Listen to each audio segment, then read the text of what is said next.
Halo Sobat Relevation, apa kabarnya nih? Semoga tetap semangat untuk mengembangkan bisnisnya ya, terutama bagi UMKM seperti kita.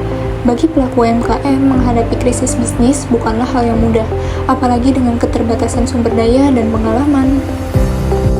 Namun, dengan strategi komunikasi krisis yang tepat, UMKM dapat tidak hanya bertahan, tetapi juga menjadikan krisis sebagai peluang untuk tumbuh lebih kuat.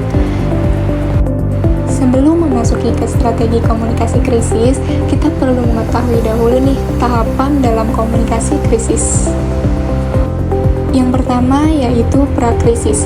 Sebelum krisis terjadi, penting untuk mempersiapkan berbagai langkah seperti menentukan strategi manajemen krisis, memantau potensi krisis, serta membentuk dan melatih tim yang akan menangani krisis.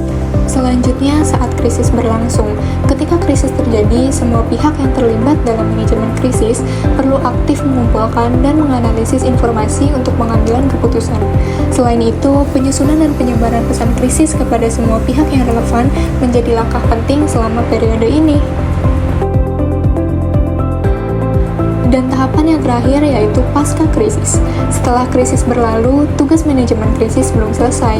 Tahap ini melibatkan evaluasi efektivitas langkah penanganan krisis serta penyediaan pesan lanjutan untuk menutup krisis secara komprehensif. Setelah kita mengetahui 3 tahapan dalam komunikasi krisis, sekarang saatnya strategi mengatasi tantangan dalam komunikasi krisis.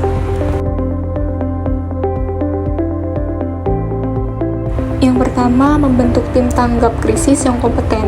Krisis menghadirkan tekanan besar dari pihak internal maupun eksternal.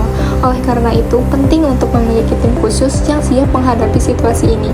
Persiapkan tim tersebut sejak awal dan berikan pelatihan yang memadai agar mereka dapat bertindak cepat dan tepat ketika krisis terjadi. Selanjutnya, rencana krisis yang terstruktur. Rencanakan respon krisis secara menyeluruh, mencakup identifikasi, evaluasi, dan langkah penanganan krisis. Pastikan setiap anggota tim memahami perannya masing-masing serta saluran komunikasi yang akan digunakan. Yang ketiga yaitu transparansi selama krisis.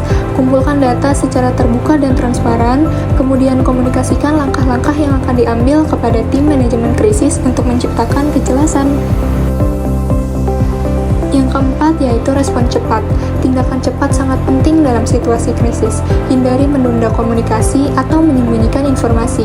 Segera berikan pernyataan awal kepada pihak terkait untuk mengurangi spekulasi dan mengendalikan narasi sejak dini. Selanjutnya, pemanfaatan media sosial secara bijak.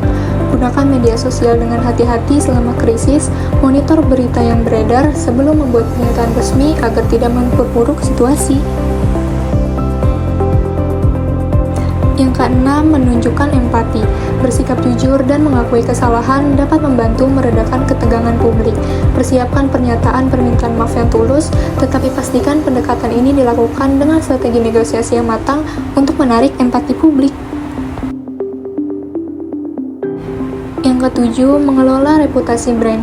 Jaga citra dan reputasi brand dengan menangani pernyataan negatif atau informasi yang salah secara jelas dan profesional. Komunikasi yang efektif menjadi kunci dalam memulihkan kepercayaan publik. Dan yang terakhir, evaluasi dan pembelajaran. Setelah krisis berakhir, lakukan evaluasi menyeluruh mengenai penyebab dan proses penanganan krisis. Tahap ini bertujuan untuk mengambil pembelajaran berharga guna memperbaiki strategi di masa depan.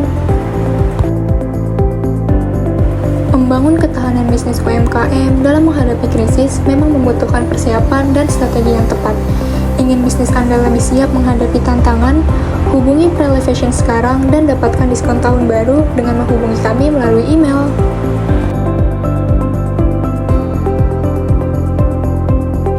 Prelevation, elevate your communication, elevate your business.